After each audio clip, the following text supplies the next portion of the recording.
out in the front yard, front parking lot, the car you came in, you all will pick a different view of that car. You'll have a certain angle that you picked. And there'll be some reason for it, but you don't even know because you don't care. It's just something that, some map that's put into you. Most of you would probably pick an angle that you saw lots of commercials on TV about cars. And you'd pick that angle. But if you're a mechanic, you might look under the hood. And if you're somebody, somebody who details cars, you might be looking inside the car. I don't know. There's just all these different angles that you could pick.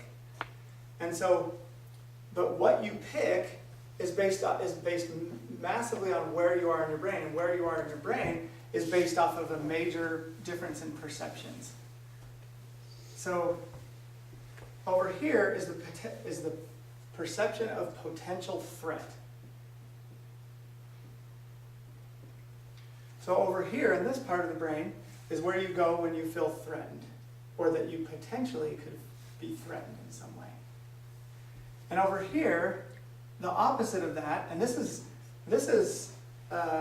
are people, the research around this shows it happening. They actually see that if the perception is a perceived potential threat, or if it's a challenge, perceived challenge or opportunity, that it goes to a different place in the brain. And they have these images that they can show you. That when they feel threatened or potential threat, they go over to here. And if they feel like it's a challenge or opportunity, it goes over here. And over here, there's lots of resources. Over here, the way to solve that problem is going to be something external, because this is where the fight or flight is. This is the protect my life and my physical body. Which technically our physical body is also an external thing. We can't actually control our body. We can just attempt to control it. In other words, I can lift my arm, but if you put 1,000 pounds on it, I can't lift it anymore. So I'm not in total control of my body. I can only attempt to do things with my body. So if you have a perceived threat, you go to this area of the brain that tries to solve problems through external things that you can't control. Let me scratch that. You might be able to control them, but you can't directly control them. You can just influence them. And potentially, it looks like you're controlling them. And so when you come over here, you start searching for something to solve your problem. But what happens is, you start to learn you can't. And so you keep trying over and over. You try to think of all these other ways to solve your problem. Well, if he says this, then I'll feel good about myself. But if they don't say that, then maybe if I go to work, they'll say something to make me feel good about myself. And if they don't say something good about myself, maybe I'll come home in my 14. Oh, no, that's not going to work. So, and what happens is you keep trying to find an external way to feel like you want to feel. And there's a bunch of detail around what that looks like. And I break that down for people so that they can see it clear. But if they go down this funnel, what they start to do is it starts to narrow and narrow and narrow and narrow. And then there doesn't appear to be any options. It gets to the point where, well, I've tried everything.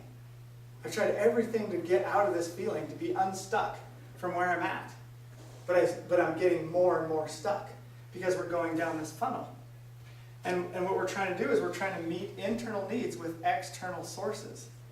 And we're going down this funnel. As it gets narrower and narrower, what do you think happens? Depression, anxiety. You run out of options. You run out of options. And what happens when you run out of options? What are you going to do? Escape. Yeah. And since you tried all the other escapes and you're still feeling it, then, and you have addictions, because this is a series of addictions. There's a bunch of these going on, and they're all addictions, and you're spiraling and spiraling and spiraling. And you get down to here, and your funnel gets so tight you don't see any way anymore. Suicide. That's when people either commit suicide, or they do one of many different ways to split their personality. Because what they're doing is they're trying to live up to their blueprint, their identity of who they are. And they don't see any way to create that. So what some people do is really tricky. And women are better than this at men, at this than men. They'll split to a different identity and create a new one. Which is what happens in a lot of mental illnesses. Not just multiple personalities. That's just one way to do it. But in schizophrenia and borderline and bipolar, all those things, they're just creating a new identity they can jump to so they can escape this. Because their addiction is just an escape, and then pretty soon it's not working to get them escaped where they want. They see no other options, so they pick one of those paths, either to split their identity or to just commit suicide and escape the whole thing. Okay, so the challenge in what you want to accomplish is instead of doing the spiral, is that when things happen, you have to do your pathway that this is an opportunity, or this is a new challenge that I can conquer. Yeah. That was my question too. Are you clarify, so the middle, is that an experience? You So said this- it's your perception is This is your- the perception So you either perceive it as a that threat. changes where it goes in the brain. Okay. So you either perceive it as a threat or you perceive it as a challenge and opportunity. The Yes. same experience. Mhm. It's your perception. Yeah. Okay. And over here, it's very unclear, it's very foggy, the details are not there. When you go over here to try to solve your problem, you think that it's there and you keep reaching for it and thinking you're gonna get it, but then it just moves. And then you try again harder, and then it just moves, and you try again harder. The other thing that happens is sometimes people come over here and they start to get really good at manipulating their world to meet their need. And they get really good at it, and they're super successful, but they're not happy. And they have all this success in life, but if you look at what they really care about, they're not successful. They focused in, because this is a very narrow way of thinking. So when you do it, you oftentimes will run over your other, your other priorities to get to that thing. You'll run over other things that matter probably more to you than the thing that you're focused on here, because that's an external thing. So I gave you guys a lot, but No, it's good. this is a part of what I do in the session that helps, but I do it with when I go through it, there's more of your maps attached to the explanation so that it sinks in a lot. What is the treatment plan? Yeah. So I do a clarity session in the very beginning that helps me see what the plan would look like, and then I recommend a plan based off of that. Sometimes it's a long session. Sometimes it's a long session followed with either weekly or monthly follow-up kind of coaching sessions. Because what you do is by the time this is all done, you kind of have this understanding and language that makes that is a part of your new understanding. So having someone else that you can use it with and talk with is really powerful. Because we create all these new programs, and we get rid of a whole bunch of old programs, and we create new ones, but there's a lot of them in there. Sometimes we have programs we created when we were 5, and they don't come out until we're 80. And then all of a sudden this old program starts running in our head from when we were 5. And so if you've been around older people that are in their later years, you're like, what? Where did that come from? Well, how did you start acting like that? And their bodies are deteriorating and they're starting to leave this life. And so some of those old patterns come up, and it throws everybody else for a loop. Like, what are you? I don't get it. So, but yeah, there's a lot more detail here. There's a lot more detail of why we change and why we take perceptions we take. And understanding that is a big part, because that empowers you to analyze your own way of thinking and to see, oh, that's why I do that. So what do I need to do? Well, if I'm deficient in this way of thinking and I need more of that, then I need to find a different way. I need to change the meaning to it, so I go a different way, so that then that changes my perception. So And then I can you can tell us move what that looks like on the other side of it all, or is that just based on your different? I think if I go further that way with everybody, it will create perceptions that make it more difficult for me to move on with them individually. I'm almost there now, kind of wondering, should I give that much because you sabotage yourselves. I'll just tell you. That's what your brain will do. It will sabotage it. There's a fear. There's fears that encapsulate this pattern. to keep it from being broken.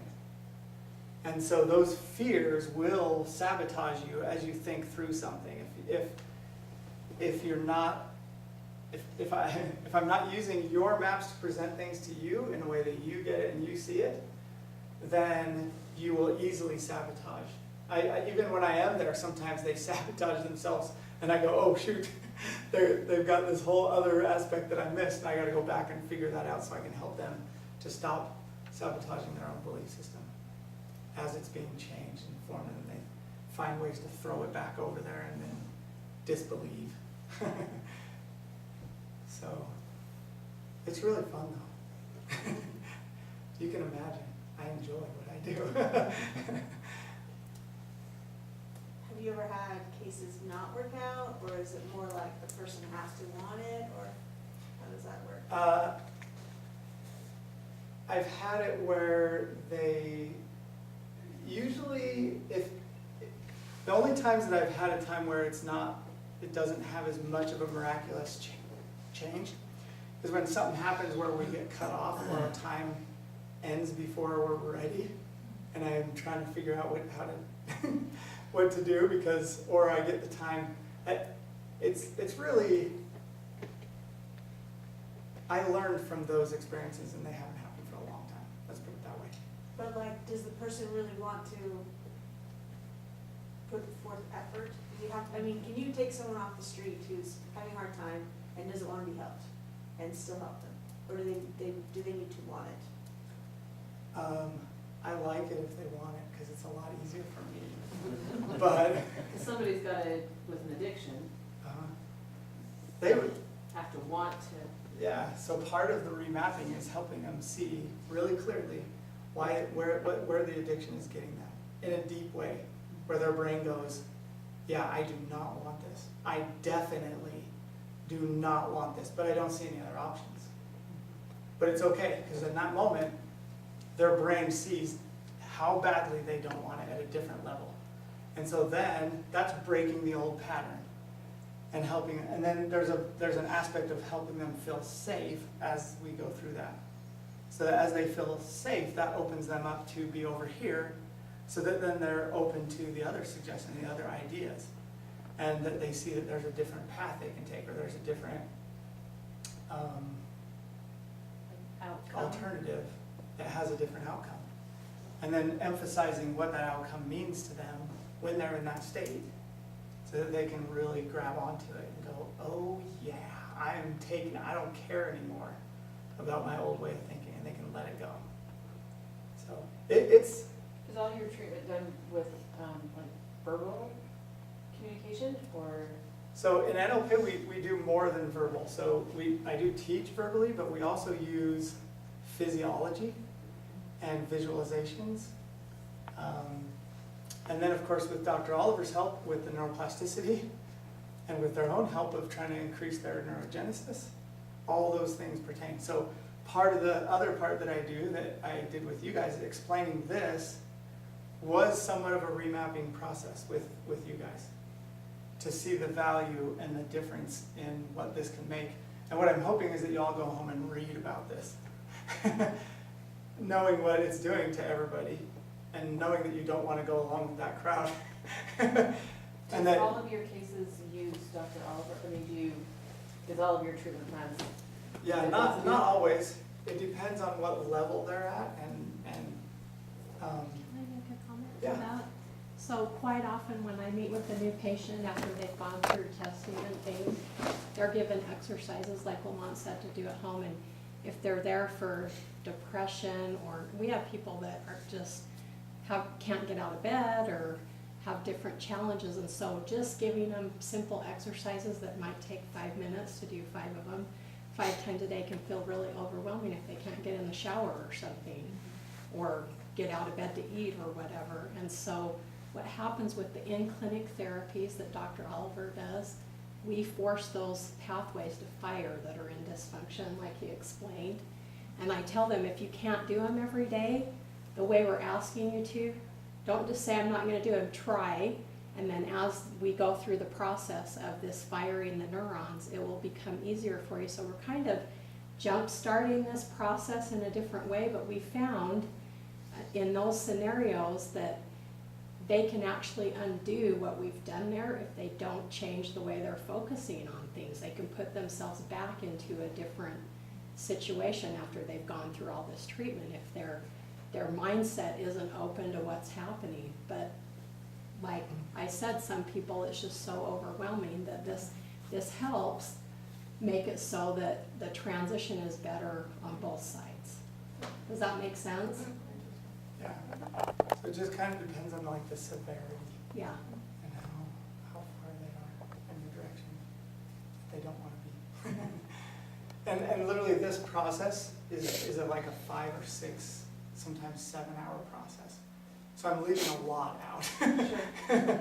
I'm giving some general stuff. So your first consultation, it could be different, somebody could be an hour, somebody could be 5 hours?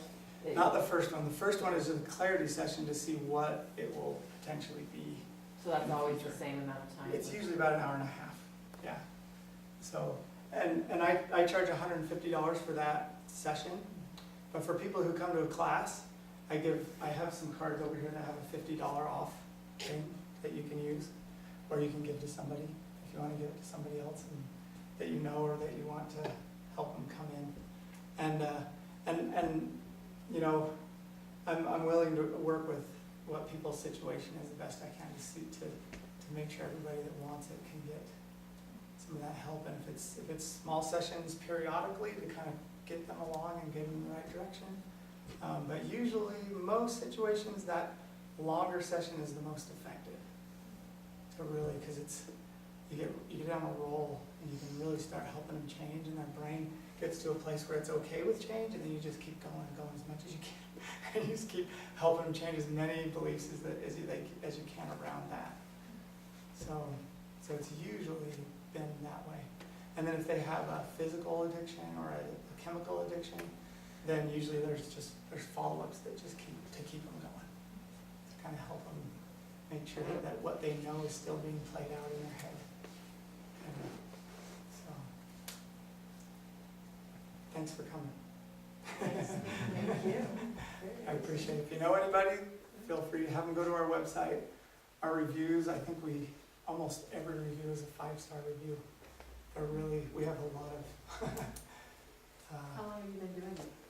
So I was kind of doing it myself before I started here, which was, I think I started here was it October?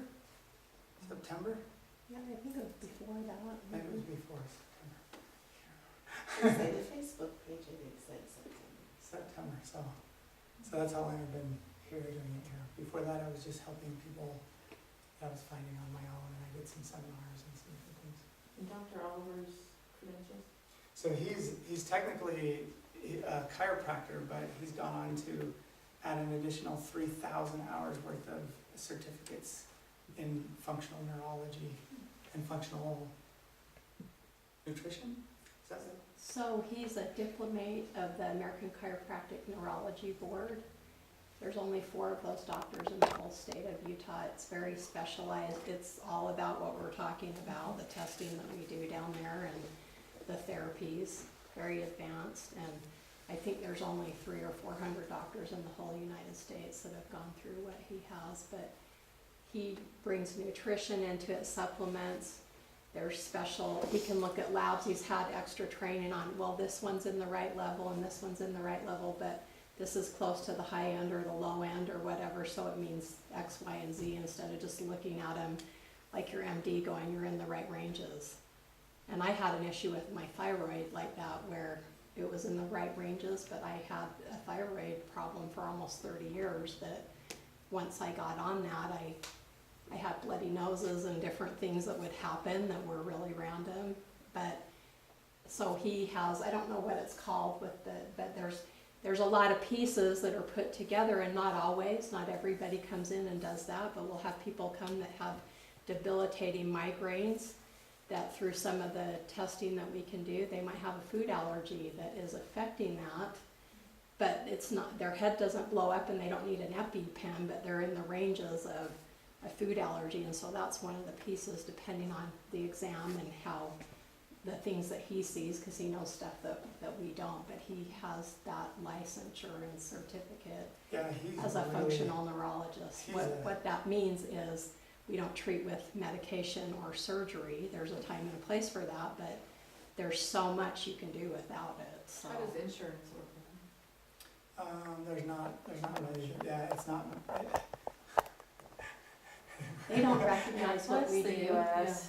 But I can tell you over and over again, I was the same way. I spent 30 years trying to going mainstream neurologist, this and that. They had me on, they kept switching seizure medicines, which is a huge ordeal. It takes 3 to 4 months to wean off and go on.